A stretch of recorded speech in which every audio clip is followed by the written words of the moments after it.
बैठे दो बाइक सवार अपराधियों ने एक गल्ला व्यवसायी पर ताबड़तोड़ फायरिंग कर दी। फायरिंग के बाद हमलावर बाइक को वहां से फरार हो गए लेकर के, और घायल व्यवसायी का जो नाम है वो शशि रंजन चौधरी है। वो त्रिवेणीगंज बाजार से भोज खाकर के अपने घर लौट रहे थे। इसी दौरान ये हादसा हुआ। आपको बता दें कि महेशवा पोखर के नजदीक पहुंचते ही अपराधियों ने उन पर लगातार 4 गोलियां दाग दी और लोगों ने उन्हें मंडलीय अस्पताल पहुंचाया है, जहां प्राथमिक उपचार के बाद स्थिति गंभीर देखते हुए उन्हें रेफर किया गया। तो ये तस्वीर आपको दिखा रहे हैं सुपौल से, जहां एक बार फिर से लॉ एंड ऑर्डर पर सवाल खड़े होने लगे हैं। सुपौल के त्रिवेणीगंज में घात लगाए अपराधियों ने ताबड़तोड़ गोलीबारी की व्यवसायी पर। उनकी हालत गंभीर है और गंभीर स्थिति को देखते हुए उन्हें रेफर कर दिया गया है। कहां पर? महेशवा वार्ड नंबर 11 में पोखर के समीप। किसको? शशि रंजन जायसवाल को। कहां जा रहे थे ये? गाँव जा रहे थे, वार्ड नंबर 13। ये गोली कांड आया हुआ है जिसका नाम शशि रंजन जायसवाल है और इसको 4 जगह गोली लगी है, जहाँ पर कि एक है एब्डोमेन के पास, एक है राइट हाइपोकॉन्ड्रियम के पास, एक वो है पोस्टीरियर जो है लंबर रीजन के पास, और एक जो है लेफ्ट आर्म में लगा हुआ है। खाली इनपुट है, उसमें आउटपुट नहीं दिख रहा है। आउटपुट नहीं दिख रहा? नहीं। तो क्या किया गया इसका? उसको हम यहाँ पर प्राइमरी ट्रीटमेंट करके मेडिकल कॉलेज भेज दिए। खबर बेतिया से, जहां छात्रा से दुष्कर्म के मामले में न्यायालय ने कड़ा फैसला सुनाया है। शिक्षक रामाधार यादव को कोर्ट ने 20 वर्ष की कैद की सजा सुनाई है। मामले के अनुसार आरोपी शिक्षक ने स्कूल के संस्थापक की पुत्री के साथ 2 वर्षों तक यौन शोषण किया था। पीड़िता ने हिम्मत दिखाते हुए पूरी घटना की जानकारी दी, जिसके बाद पुलिस ने आरोपी को गिरफ्तार किया। लंबी सुनवाई के बाद अदालत ने दोषी रामाधार यादव को 20 साल की कठोर कैद की सजा सुनाई है। भितहा थाना कांड संख्या 127/2023 में अभियुक्त रामयाद यादव को माननीय न्यायालय द्वारा सजा सुनाई गई है, जिसमें विभिन्न धाराओं में सजा हुई है। जो भादवी की धारा 376(3) में 20 वर्ष कठोर कारावास एवं 20,000 रुपये अर्थदंड की सजा सुनाई गई है। यदि उसके द्वारा अर्थदंड की राशि नहीं दी जा रही है तो 3 महीने अतिरिक्त कारावास की सजा भुगतनी होगी। वहीं 506 भादवी में 1,000 अर्थदंड एवं 2 वर्ष जो है सजा सुनाई गई है। और चलिए अब सियासी खबर का रुख करते हैं। कांग्रेस में मंथन, राहुल गांधी करेंगे समीक्षा। तो देखिए, बिहार में चुनाव के हार के बाद अब कांग्रेस में भी मंथन किया जाएगा। दिल्ली में राहुल गांधी की बैठक होने वाली है। मल्लिकार्जुन खड़गे में भी इस बैठक में मौजूद रहेंगे। इसके साथ ही बिहार कांग्रेस के नेता भी इस बैठक में मौजूद रहने वाले हैं। सभी उम्मीदवारों को बुलाया गया है, सभी नेताओं को बुलाया गया है और समीक्षा की जाएगी। कल आरजेडी की तरफ से नेता प्रतिपक्ष तेजस्वी यादव की अध्यक्षता में भी बैठक हुई थी, जिसमें कि हार की समीक्षा की गई। और आज देखिए, राहुल गांधी भी समीक्षा करेंगे कि आखिर बिहार में किस वजह से हार हुई है। बिहार चुनाव में हार पर मंथन आज किया जाएगा और ये बैठक दिल्ली में की जानी है। मल्लिकार्जुन खड़गे इस बैठक में मौजूद रहेंगे। कांग्रेस के तमाम नेता इस बैठक में मौजूद रहेंगे। सभी उम्मीदवारों को भी बुलाया गया है कि आखिर हार की असली वजह क्या है, जमीनी स्तर पर कहां कमी रह गई, इस पर आज चर्चा की जाएगी। सभी नेता इस बैठक में मौजूद रहेंगे और समीक्षा होगी कि आखिर बिहार में हार की असली वजह क्या हो सकती है।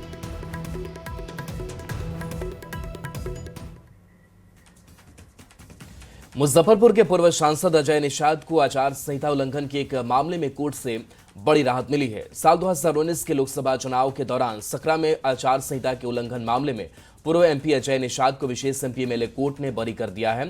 पूर्व सांसद अजय निषाद ने कहा कि यह न्याय की जीत है। जो है तो मैंने उसका ढंग से जो है हमारे वकील साहब जो हैं वो विरोध किया उसका, और घटना सही भी नहीं थी।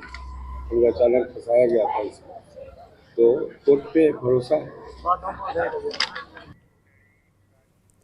देखिए, सोनपुर में पीएचईडी मंत्री संजय सिंह उस वक्त अधिकारियों पर आग बबूला हो गए जब उन्हें जानकारी मिली कि विश्व प्रसिद्ध सोनपुर मेले में ना तो शौचालय की बेहतर व्यवस्था की गई है और न ही विभाग के द्वारा लोगों के लिए पीने के पानी का इंतजाम किया गया।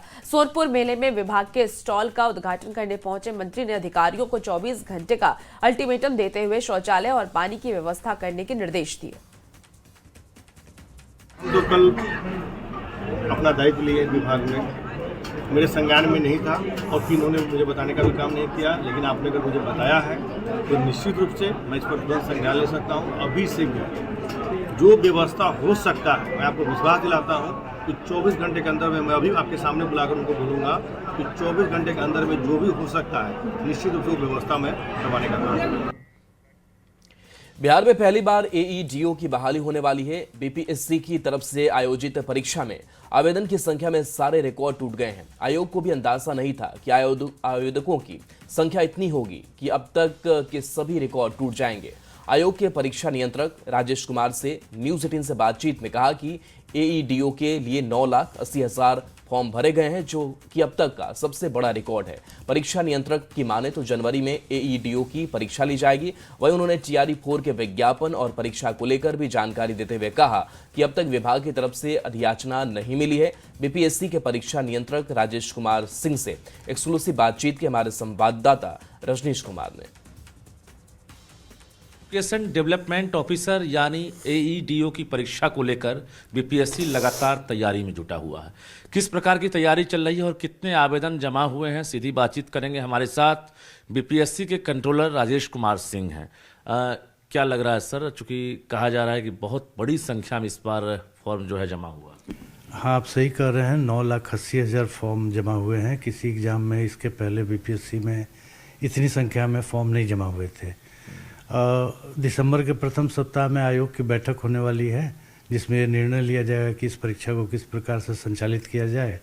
और हम लोगों ने कैलेंडर में दे रखा है कि जनवरी में इसकी परीक्षा लेंगे और जनवरी में हम लोग ले लेंगे। मतलब अब तक क्या रिकॉर्ड रहा है अधिकतम फॉर्म का, और इस बार एईडीओ ने किस प्रकार से रिकॉर्ड तोड़ा? टीआरई में लगभग 6 लाख आवेदन रहे हैं। सीसी कंबाइंड एग्ज़ाम में हमेशा 4,70,000 80,000 रहते हैं। टीआरई में 6 लाख तक आवेदन गए हैं, मगर एईडीओ में 9,80,000 तो नया रिकॉर्ड है हमारे लिए। कितनी सीटें हैं सर? 935 सीटें हैं एईडीओ पद के लिए। टीआरई 4 वाले जो हैं लगातार इंतजार कर रहे हैं, उनके लिए तारीख खत्म नहीं हो रही है। क्या टीआरई 4 इस साल ले रहे हैं, दिसंबर तक फॉर्म निकालेंगे या फिर इस साल नहीं? आयोग का कार्य अधियाचना प्राप्त होने के बाद ही शुरू होता है। अभी तक हमें अधियाचना नहीं प्राप्त है। अधियाचना प्राप्त होने के बाद हम इस पर कुछ करेंगे। हर सवाल का जवाब इन्होंने बारीकी से दिया है और परीक्षा नियंत्रक राजेश कुमार सिंह हमारे साथ थे, जिन्होंने साफ कहा है कि एईडीओ के जो परीक्षार्थी हैं उन्होंने अब तक की परीक्षा का रिकॉर्ड तोड़ दिया है। कि टीआरई 4 को लेकर ये भी इंतजार में है अभ्यर्थियों की तरह कि अधियाचना जब मिलेगी तब हम विज्ञापन की तैयारी करेंगे। कैमरामैन राहुल के साथ रजनीश कुमार, न्यूज 18 पटना। पूर्वी चंपारण 50 लाख रुपए की कीमत का विजेता घोड़ा मुंबई में आयोजित हुआ है। आपको बता दें कि राज्य स्तरीय घुड़दौड़ प्रतियोगिता में प्रथम स्थान प्राप्त किया है, जिसके बाद मोतिहारी में बैंड बाजा और पटाखे बजा करके लोगों ने घोड़े की जीत की खुशी मनाई है। विजेता नाम का घोड़ा मुंबई में आयोजित घोड़ा दौड़ प्रतियोगिता में महज 78 सेकेंड में 1200 मीटर की दूरी तय करके गुजरात, मध्य प्रदेश, मुंबई के साथ साथ सभी राज्यों के घोड़े को पराजित करते हुए प्रथम स्थान प्राप्त किया है। वहीं जीत की खुशी मनाने के लिए घुड़सवार और घोड़े के जो शौकीन लोग हैं उन्होंने जमकर बैंड बजवाया, पटाखे जलाए।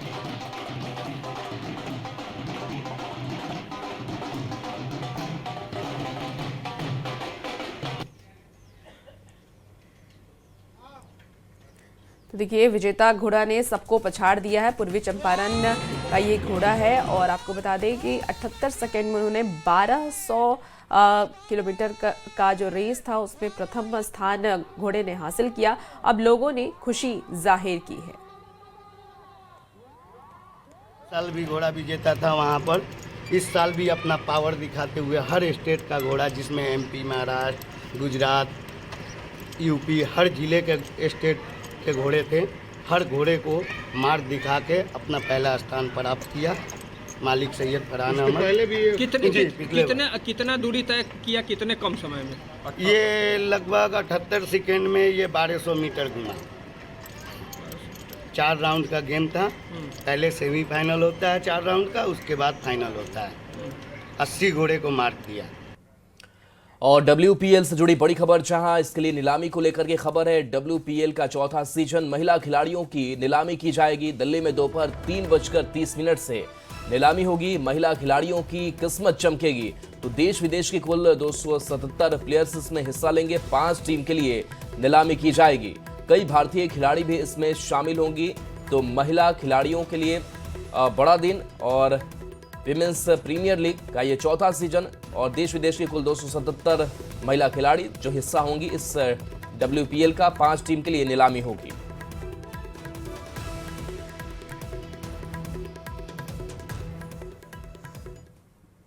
खबर अब पटना से है, जहां 18 जनवरी से IRCTC यात्रा की शुरुआत कर रही है। 14 दिन 15 रात की यात्रा में IRCTC 2 धाम के साथ दक्षिण भारत के तीर्थ स्थलों को भ्रमण कराएगी और इस बार तिरुपति बालाजी दर्शन, इसके साथ ही पद्मावती मंदिर दर्शन, रामेश्वर का रामेश्वरनाथ स्वामी ज्योतिर्लिंग समेत कई तीर्थ स्थलों का भ्रमण कराएगी। यात्रा के लिए लोगों को स्लीपर के लिए 27,535 रुपए देने होंगे। थर्ड AC की बात कर ले तो 37,500 रुपए देने होंगे। वहीं सेकंड AC में यात्रा करने वाले लोगों को 51,405 रुपए देने होंगे।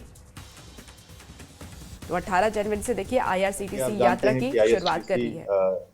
और जो भारतीय रेल के साथ साथ जो हम लोग जो है भारत गौरव ट्रेन चलाते हैं, जो कि बिहार में काफी पॉपुलर है।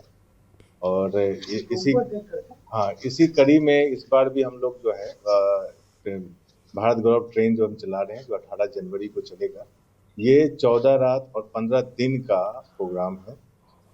जैसा कि आप जानते हैं कि अभी हम साउथ इंडिया का दक्षिण भारत की यात्रा करवा रहे हैं, जो 5 दिसंबर से एक ट्रेन जा रही है हमारी। खबर क्रिकेट जगत से जुड़ी हुई है। राजधानी रांची में 30 नवंबर को इंडिया साउथ अफ्रीका का मैच होना है। इसे लेकर क्रिकेट प्रेमियों की दीवानगी देखने लायक है। लोग लाइन में खड़े होकर अपनी बारी का इंतजार करते दिखे कि कब उन्हें टिकट मिलेगा और कब वे विराट कोहली को देख पाएंगे। ये रिपोर्ट देखिए।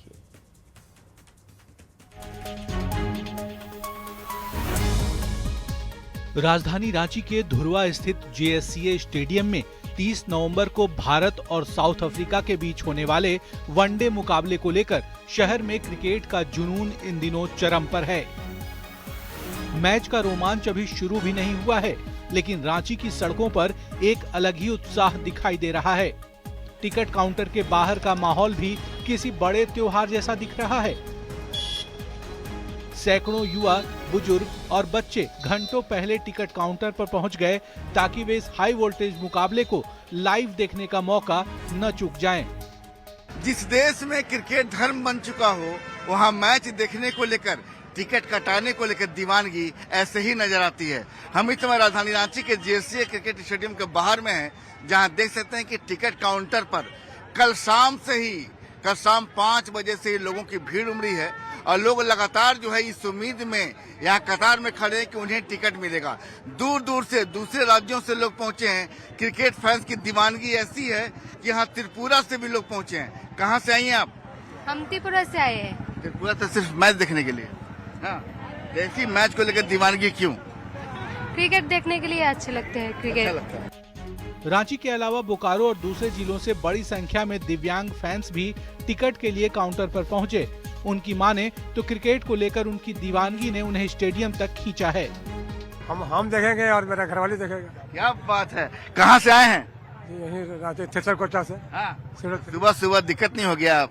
दिक्कत जी बहुत है, भूखे प्यासे जी पड़े हो गए। हम 2 बजे रात से लाइन लगे थे। रात से? कहाँ से आई? हम यही पुंदाक से आए। सेंचुरी बनाएगा इस बार विराट कोहली। हम लोग दोनों विराट के बहुत ज्यादा फैन है हम लोग। बहुत ज्यादा उसको देखने के लिए क्रेज इतना ज्यादा है कि इतनी बड़ी भीड़ में हम लोग बहुत मुश्किल से पहुँचे। विराट कोहली जैसे ही रांची पहुंचे तो फैंस उनकी एक झलक पाने के लिए उत्साहित नजर आए। हालांकि विराट कोहली एयरपोर्ट से सीधे होटल की ओर रवाना हो गए, जिसके बाद विराट कोहली ने प्रैक्टिस की। इसी के साथ हर्षित राणा, तिलक वर्मा, अर्शदीप सिंह, प्रसिद्ध कृष्णा ने भी अपने हाथ आजमाए। मैच को लेकर किस खिलाड़ी को देखना है? विराट कोहली और रोहित शर्मा दोनों को। ये से हमें चाहते हैं कि बेहतरीन क्रिकेट मैच हो जिसे हमें अच्छा लगे देखकर। ऑब्वियसली कोहली को देखना है हमें, रन मशीन कोहली। मैच के दिन रांची में भारी भीड़ रहने की संभावना है, जिसके लिए ट्रैफिक पुलिस ने पहले ही प्लान तैयार कर लिया है। कुल मिलाकर इस वनडे मुकाबले से पहले ही रांची क्रिकेट के रंग में पूरी तरह रंग चुका है। टीम इंडिया साउथ अफ्रीका और 30 नवंबर का वो रोमांचक दिन जिसका इंतजार हर क्रिकेट प्रेमी बेसब्री से कर रहा है। न्यूज़ 18 के लिए रांची से निरंजन कुमार और संजय सिन्हा की रिपोर्ट। भारत और दक्षिण अफ्रीका के बीच खेले जाने वाले मुकाबले के लिए रोहित शर्मा रांची पहुंच चुके हैं। हाफ पैंट और चप्पल में रोहित शर्मा एयरपोर्ट से बाहर निकलते हुए नजर आए। सुरक्षा घेरे में एयरपोर्ट से निकलते रोहित शर्मा गाड़ी में बैठकर के होटल के लिए रवाना हो गए वहां से। और ये सीधी तस्वीर भी आपको उस वक्त की दिखा रहे हैं जब रोहित शर्मा देखिए एयरपोर्ट से निकलते हुए नजर आ रहे हैं। हाफ पैंट और स्लीपर में वो एयरपोर्ट से बाहर निकल रहे हैं। सुरक्षा के पूरे इंतजाम किए गए हैं। अब लोगों को इंतजार है कि वनडे मैच में रोहित शर्मा के साथ विराट कोहली की विध्वंसक पारी का। तो ये सीधी तस्वीर आपको एयरपोर्ट के बाहर की दिखा रहे हैं। रोहित शर्मा पहुंच रहे हैं रांची एयरपोर्ट से। बिल्कुल सिंपल मैन, आप तस्वीरों में देखिए कि सिंपल मैन आपको जो स्क्रीन पर देख रहे हैं, कैप लगाए हुए, हाफ पैंट और हम अब अगर झारखंड की भाषा में और ग्रामीण की भाषा में कहें तो हवाई चप्पल वाला वो इंसान रांची के एयरपोर्ट पर पहुंच चुका है। आज का जो मुकाबला यानी 30 तारीख को जो मुकाबला खेला जाना है उसके लिए रोहित शर्मा यहाँ पहुंचे, फैंस को हाई कर रहे हैं और कह रहे हैं कि कितना महत्वपूर्ण है रांची में होने वाला ये मुकाबला। रोहित शर्मा सीधे जो है वो जिस गाड़ी में बैठने के लिए जा रहे हैं वो सामने लगी हुई है और उसी गाड़ी पर बैठकर रोहित शर्मा यहां से सीधे रवाना होंगे। यहां से गाड़ी को रवाना किया जा रहा है, स्क्वाड कर उन्हें सीधे यहां से रेडिसन तक ले जाया जाएगा। ये माही का शहर है, महेंद्र सिंह धोनी का शहर है और महेंद्र सिंह धोनी के शहर में जब भी कोई खिलाड़ी आता है तो एक अलग ही उत्साह उनके अंदर और एक उमंग देखने को मिलती है और उसी की तस्वीर राजधानी रांची और एयरपोर्ट से देखने को मिल रही है कि रोहित शर्मा यहां पर पहुंचे हुए हैं और उन्हें यहां से सीधे होटल रेडिसन ब्लू ले जाया जा रहा है। कैमरा पर्सन प्रभाकर के साथ गौरव झा, न्यूज़ 18 रांची। जमशेदपुर के सीताराम डेरा इलाके में अतिक्रमण के खिलाफ जेएनएसी और जुस्को की ओर से बड़ा अभियान चलाया गया। इस दौरान सैकड़ों घर और दुकान ध्वस्त किए गए। प्रशासन की कार्रवाई से लोग नाराज भी दिखे और बिना नोटिस दिए कार्रवाई का आरोप लगा दिया। पूरी खबर इस रिपोर्ट में।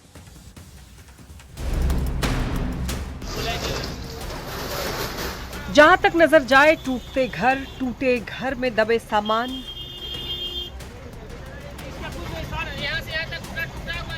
हैरान परेशान और नारेबाजी करते हुए लोग।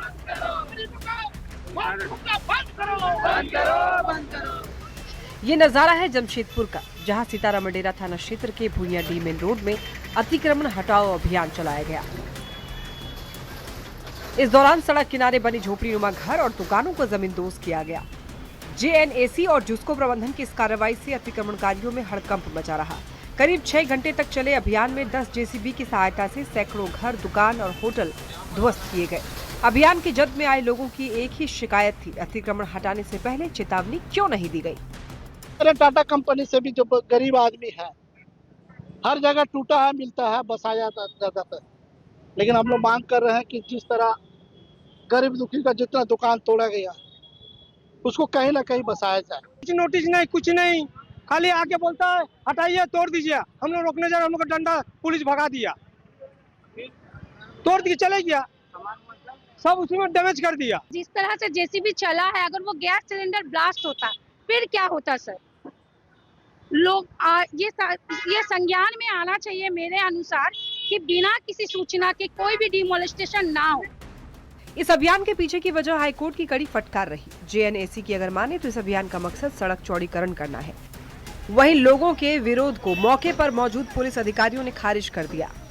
तो मामूली लोगों का जिनका दुकान टूट रहा है तो मामूली तो उसका विरोध रहता ही है, लेकिन ऐसा कुछ नहीं है जिससे लॉ एंड ऑर्डर में प्रभावित। घर नहीं है, सब किनारे में अपना घर दुकान सब ये अपना ये अतिक्रमण करके बनाया हुआ है, उसी को हटाया। तस्वीर देख सकते हैं कि बड़ी संख्या में, सैकड़ों की संख्या में जो घरों को ये पूरी तरह से नष्ट जमींदोज कर दिया गया है। हालांकि अब बस्ती के लोगों का साफ तौर पर कहना है कि हम सड़क का विरोध नहीं कर रहे हैं, हमें समय नहीं मिला जिसके चलते जो ये घर को तोड़ दिया गया। हालांकि अब देखना यह है कि इनका जो नुकसान हुआ है इसका मुआवजा कौन देता है। न्यूज़ 18 के लिए जमशेदपुर से आशीष कुमार तिवारी। बॉलीवुड के हीमैन धर्मेंद्र का कोयलांचल से गहरा नाता रहा है। कोयलांचल के मशहूर तोपचांची झील में फिल्म मोहब्बत जिंदगी है की शूटिंग के दौरान धर्मेंद्र यहां पर पहुंचे थे और यहां जो पल बिताए उसे याद कर लोग आज भी भावुक हो जाते हैं। ये पूरी खबर आपको रिपोर्ट के जरिए दिखाते हैं।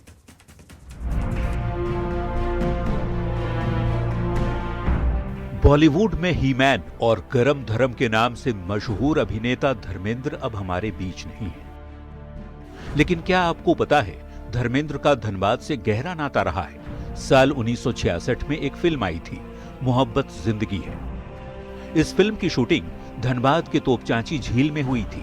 महीनों तक फिल्म की शूटिंग झील में चली थी। शूटिंग के बाद अभिनेता धर्मेंद्र पास के गांव में जाकर अपना समय बिताते थे। झील के बगल में ही लेक गेस्ट हाउस है, जिसे 52 कोठी 53 द्वार के नाम से जाना जाता है। शूटिंग खत्म होने के बाद धर्मेंद्र यहाँ अक्सर आराम करते थे। उस समय की शूटिंग देखने वाले लोगों की यादों में आज भी वो तस्वीरें जिंदा हैं। लगभग कितने दिनों तक शूटिंग की? 6 महीना तक। तो इस 6 महीना में यही पर रहते हैं? यही खाना वाना बनता था। उस समय आपका उम्र कितना था? 13-14 साल का होगा, 14 साल। धर्मेंद्र कैसा लगते थे उस समय? हुआ स्मार्ट था सर उस समय। हम लोग पहली बार हीरो को देखे थे? पहले बार। और भी धर्मेंद्र उस फिल्म में हमरा एगो चचा बंदूक चलाया है, उसको बोला, एगो था गांव का आदमी बोला कि हिरवान को डुबाओ और उठाओ। बोला नहीं बाबू, उस समय आदमी डरता था ना। बोला कुछ नहीं होगा, लेकुआ में जैसे पकड़ के बोल रहा है डुबाओ और उठाओ। अभिनेता धर्मेंद्र के सदाबहार पर्सनालिटी की चर्चा आज भी लोगों की जुबान पर है। और आज जब वे दुनिया में नहीं हैं, तब उनके निधन से लोग उनके साथ बिताए हुए पल को याद कर भावुक हो जाते हैं। बहुत अफसोस लगा। अच्छा कलाकार था, सदाबहार। हाँ, सदाबहार था, अच्छा कलाकार। खास करके अफसोस तो है, वहाँ भी ऊपर वाला अच्छा रखेगा। अरे बॉलीवुड हिंदी फिल्म के वो कलाकार थे, बहुत अच्छे एक्टर थे और उनका फिल्म में करियर ही बहुत अच्छा रहा और उनका पिक्चर बहुत ही अच्छा रहता था। अब धर्मेंद्र का निधन हो चुका है तो यहाँ के लोग बड़े ही भारी मन से उन्हें श्रद्धांजलि दे रहे हैं और कह रहे हैं कि तोपचांची के झील के हर कण कण में, इस पूरे झील के पानी में धर्मेंद्र की यादें जुड़ी हुई है। संजय गुप्ता। और बिहार में बढ़ती ठंड और कोहरे का असर अब ट्रेनों के परिचालन पर भी दिखने लगा है। पटना आने वाली यहां से गुजरने वाली कई ट्रेनें घंटों लेट चल रही हैं, जिससे कि यात्रियों की परेशानी और भी ज्यादा बढ़ गई है। बढ़ते ठंड और कोहरे का असर जो है वो ट्रेन के परिचालन पे भी होने लगा है। कई ट्रेनें जो है वो अब लेट होने लगी है। आप देख सकते हैं यहाँ पे आनंद विहार भागलपुर जो है स्पेशल ट्रेन, ये 240 मिनट लेट से चल रही है। इस तरह से अगर हम बात करें आनंद विहार भागलपुर गरीब रथ की, तो ये भी 35 मिनट लेट से चल रही है। इसी तरह से नई दिल्ली राजगीर संजीवी एक्सप्रेस जो है वो भी 1 घंटे लेट से चल रही है। नई दिल्ली राजेंद्र नगर संपूर्ण क्रांति सुपरफास्ट जो है वो भी 1 घंटे लेट से चल रही है। इधर हम बात करें दुर्ग आरा साउथ बिहार एक्सप्रेस की, तो ये भी 240 मिनट लेट से चल रही है। तो अब कह सकते हैं कि कोहरे का असर जो है वो ट्रेनों के परिचालन पे भी होने लगा है और इससे जो यात्री हैं वो भी हलकान होने लगे हैं। हालांकि रेलवे लगातार ये दावा करता है, अपने हर बजट में ये दावा करता है कि ट्रेनों के परिचालन पे, खासतौर पे ठंड में कोहरे का जो कहर होगा उस दौरान भी ट्रेनों का परिचालन जो है उस पर जो है कोई असर नहीं होगा। ऐसी टेक्नोलॉजी जो है वो लाई जा रही है। लेकिन तस्वीरें जो है वो बिल्कुल आपके सामने है कि यहाँ पे देखिए कि ट्रेनें जो हैं वो 240 मिनट तक लेट से जो है अपनी यात्रा जो है वो पूरी करने को बेबस है और इससे यात्री जो है वो खासे हलकान हो रहे हैं। कैमरा पर्सन सुबोध के साथ अमित, न्यूज़ 18 पटना। फिलहाल इस बुलेटिन